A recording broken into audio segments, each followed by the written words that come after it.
因為煲湯係傳統，即係要人哋先，哇！好有嗰種感覺，即係當我喺度，上次都係落喺度，我佢應該唔記得，即係就講到咁想啊，其實講唔講嘢好咧？啊，係咪講得太多？唱啦！我咁就唱，所以大家可以繼續嘅。咁大家有冇睇？即係等於阿黃子華同屋笑，成啲人叫佢回水啦。即係我覺得反而呢一個關係係更加好，同埋我係話俾大家知嘛，唔係唔介意，同埋亦都好興奮嘅聽到呢啲。回水啊！回水啊！回水唔得，頭先話比喻嗰個例子，回水嘅比喻咧喺呢度就等於喂唱歌啦，仲要唔係唱歌啦，喂唱歌啦。大家留意到先，我真係想解釋呢首歌。呢首歌咧，我唔知大家熟唔熟啦，但係咧，你見到個比賽，我又想，我真係好唔知點解成日講比賽。比賽嗰陣時咧，唱緊首歌係叫做《愛在記憶中找你》。其實嗰一首歌我嗰陣時好擔心，我覺得我揀咗一首歌嘅，即係應該揀啲再舊啲嘅歌，劇集曲。咁嗰時我就揾咗個朋友，我覺得佢好幫得手嘅，好能夠幫到我。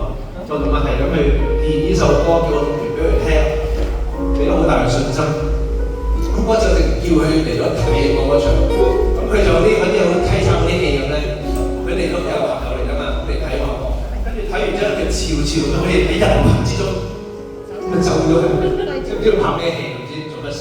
但係咧，亦都係因為佢咧，我啲識得佢，佢係彈琴嘅。有一日即係再好排，即係比賽再之前，佢話未比賽嘅。不過其實我想學下彈好彈，因為佢不嬲彈開嗰啲古典嗰啲，咁佢哋知我中意唱流行曲，不如揾一次我去彈個琴俾你唱一首歌，大家夾下。我嗰次連一個音樂人都唔識得，都唔知點樣去開始。咁跟住我話好啦，咁你又可以練下，你由古典轉音練下流行曲，我又可以有個朋友俾我可以唱下，跟住就喺 studio 嗰度租咗間琴房，就2蚊，唔知點解好浪漫咁去唱。咁咧嗰陣就唱咗呢一首歌，我想唱。如果各位朋友咧聽到咧，可以揾翻我，因為之後我成日揾唔到佢。劇集歌嚟。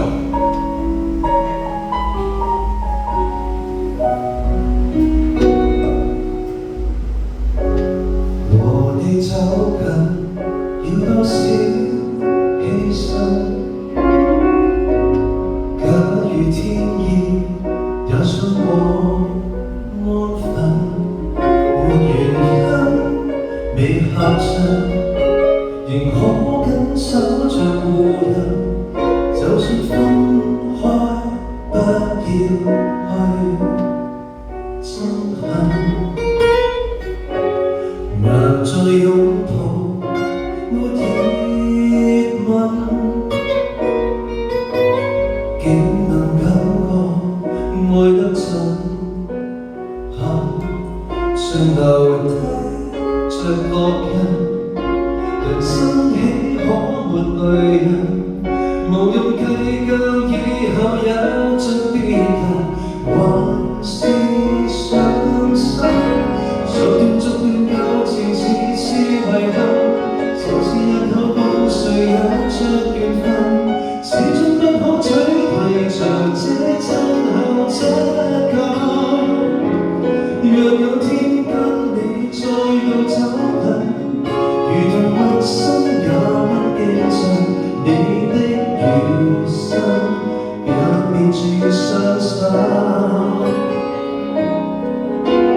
逐段舊情已是磨合，若人天氣一聚也是緣分，不枉一生緊抱着這安慰是靈感。若有天因有這段感慨，才珍惜你的所愛，我的離開也是愛。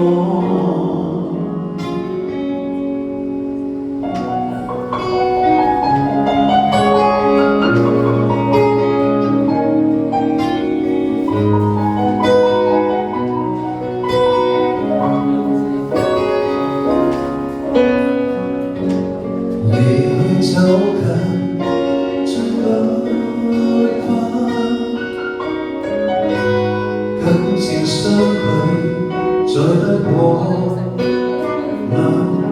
是前因淚在手，重複追擊着熱吻，才學會去放下，繼續做人，無謂強忍。從逐段舊情似是遺憾，就是一個共誰有着緣分，始終不可嘴皮像這真摯扎緊。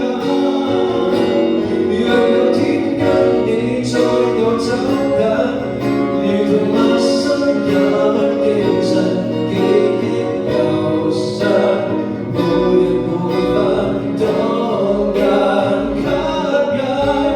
逐段舊情已是無憾，日日夜夜為誰也是緣分，不枉一生緊抱着這安慰是命運。若有天跟你這段感慨，才珍惜你的所愛，我的離開也是愛。記憶留低這份愛。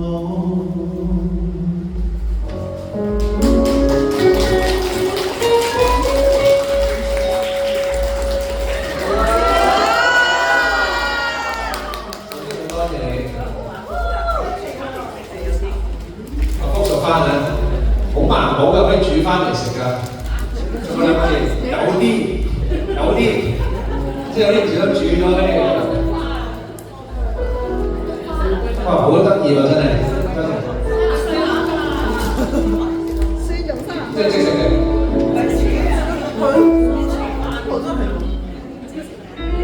即係你都知大家都食嘢。今日其實我見到大家食得飯先嚟㗎嘛，我 miss 咗啲 message， 跟住嗰晚食嗰啲嘢喺度望緊，因為爸爸做得